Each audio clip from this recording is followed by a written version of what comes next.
Oh, snap, I didn't know I was doing an AP Macro B-Day period 2 video right now. But this is a perfect segue to talk about the first thing I'm going to talk about, and that is why there is even a need for monetary policy. And I haven't even explained what that is yet, but I will. So why is there a need for monetary policy, or the Federal Reserve, or the Uzumaki Reserve where I come from?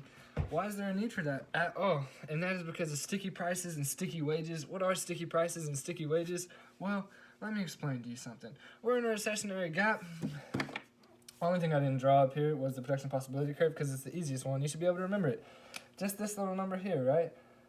What happens when we're in this recessionary gap? We are not going to raise the price of a chicken sandwich to $10 just because we're in a recessionary gap. Vice versa, we're in an inflationary gap. We aren't going to start paying a worker who makes the chicken sandwich $5 an hour or something like that, right? We are not going to do that. Sticky prices, sticky wages, it's going to stay the same and then gradually shift over time, which is why when there's no policy taking place from the federal,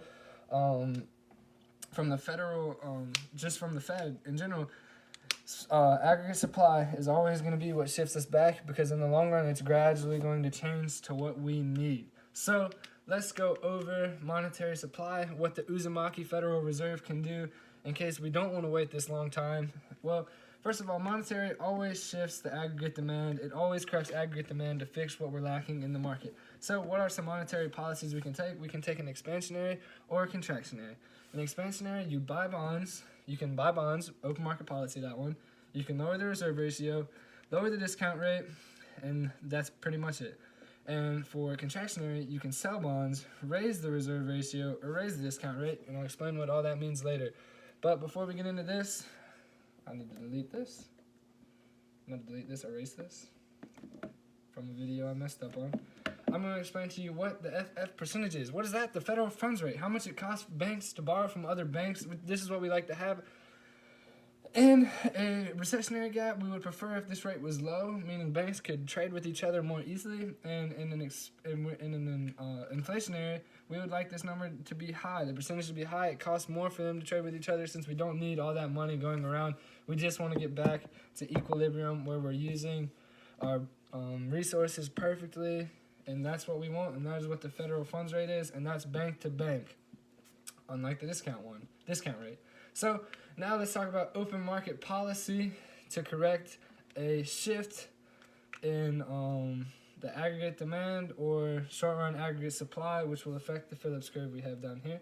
So first, let's talk about it. What's happened? Why are we in this recessionary gap? Well, let's say government spending has decreased significantly, causing aggregate demand to shift left, dropping real GDP, and lowering price levels, right?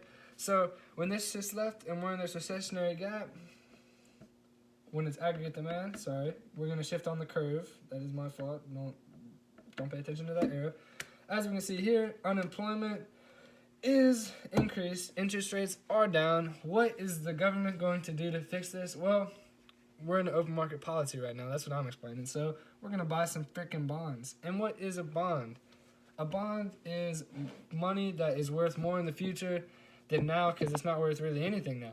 So with the Uzumaki Federal Reserve, something all Uzumakians trust very much, so it actually, buying bonds works because we believe in it, is when they say, if you give me $100 in a year, I'll give you 50% of that back, which means in a year, I'm going to have $150 instead of just $100. So when we start buying bonds, that means Uzumaki, the Federal Reserve of Uzumaki land, is buying bonds from local banks like the Grass Bank, the Sea Bank, the Tiger, Horse, Fire, Water Bank, any sort of jutsu style. That's how many banks there are in Uzumaki land. So they're starting to buy bonds from these banks in order for the banks to have M1 liquid cash money to spend.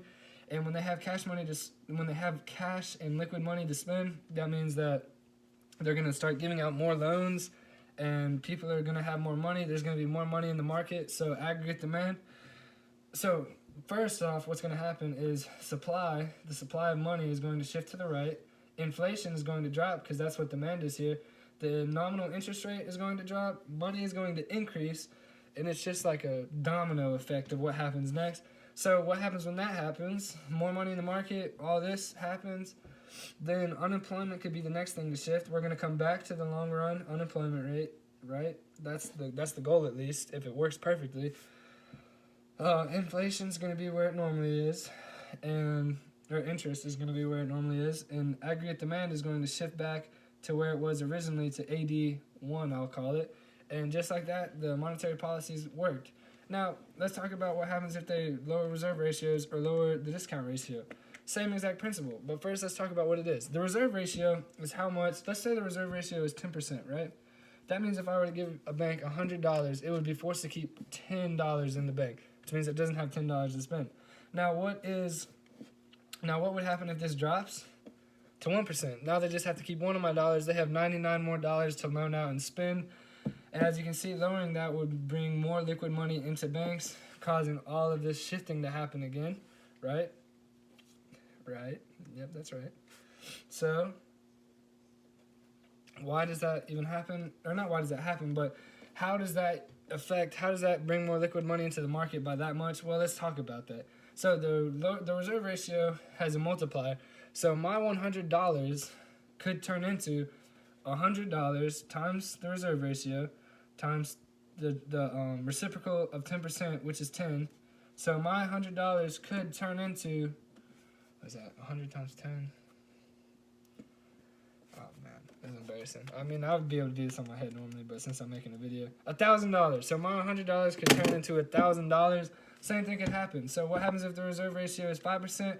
Well, now it's a multiplier of 20, so it could turn into $2,000 instead of $1,000. So that's how there's money growing in the market. That's why it's expansionary. Last, what is the discount rate? The discount rate is how much it costs to borrow from the federal bank, right? How much it costs to borrow from Uzumaki Land's main bank. And when they lower, they don't really want to do this too often. They'd rather use the federal funds rate percentage instead, to have banks borrow from other banks instead of having to reach into the big guy, right? But when they lower this ratio, obviously if you lower a rate to exchange with something, exchanges are going to go up, and vice versa. If you raise it, exchanges are going to go down. That means they're buying bonds maybe for less, or maybe they're trading their bonds in for less. It just costs less to trade with the Reserve Bank, and that is what the discount rate is, right? So now that we've gone over all the expansionary policies, let's go over some contractionary policies and how that would fix it. I think I hit all my key points there. Bonds, explain how lowering the reserve, explain how money is purchased with bonds combined with the current reserve ratio. Have a great time. Well, I'm having a great time, Mr. Sunheim. Gotta love it. So now we're going to talk about contractionary policies. We are in this inflationary gap. As you remember, it is to the right of efficient use of resources. But this time, I said we're in inflationary, right? This time, let's shift short run aggregate supply to the right. Why are we doing this? Net exports just increased 100,000% in Uzumaki Land. Isn't that crazy? We are in an inflationary gap now. What is going to happen around the board? So now that we're in inflationary, first thing that's going to happen here with the Phillips curve is the short run Phillips curve is going to shift left when that shifts right, because, well, it just will. Unemployment's dropping, but inflation is going, no, unemployment and inflation are both going down now. This is actually pretty good right now, but the government doesn't want this to happen. I don't really know why. They just don't want this to happen because we're using resources inefficiently, I suppose. So now we're going to get into selling bonds, raising the reserve ratio, and raising the discount rate, and then we'll wrap it up and call it a great video. So they're going to sell bonds. So now the Federal Reserve, Uzumaki Federal Reserve, is selling bonds to the Grass Bank and Sand Bank, and the banks are giving them M1 liquid cash money. M1 liquid cash money is less of that in the market. Supply is going to shift left. Higher nominal interest rates. Less money now, right? And inflation has increased. Everything is starting to cost more. There's less money. The demand for money is not as high, obviously, because it's shifted to the left up on demand, and the interest rates are raised. So that's what's going to happen when we sell bonds for the money market. So what's going to happen over here is aggregate demand, same thing's going to happen since that shifted right. Aggregate demand is now going to shift to the left since we're trying to contract out of this inflationary gap. And it's going to shift it right here. And price levels have dropped and real GDP has gone down.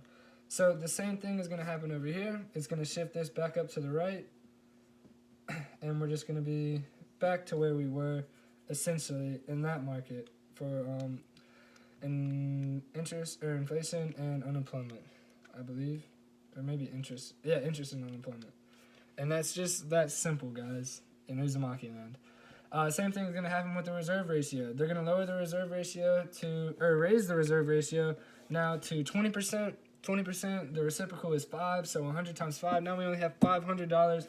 Same exact thing is going to happen. And the only reason I shifted supply this time was to show you my great understanding of the Phillips curve, this money supply curve, and the aggregate supply and aggregate demand.